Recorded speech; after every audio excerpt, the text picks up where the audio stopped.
This male is one of the few survivors.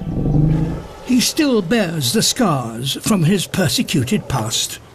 But the slaughter was stopped just in time.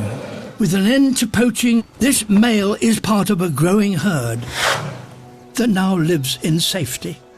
Today, it's thought that this is one of the largest groups of African elephants surviving in the wild.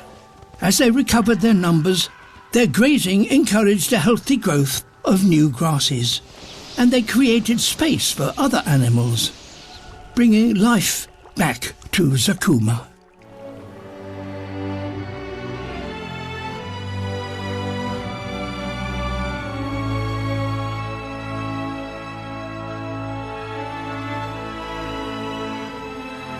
This miraculous transformation shows what can happen if nature is allowed to restore its own balance.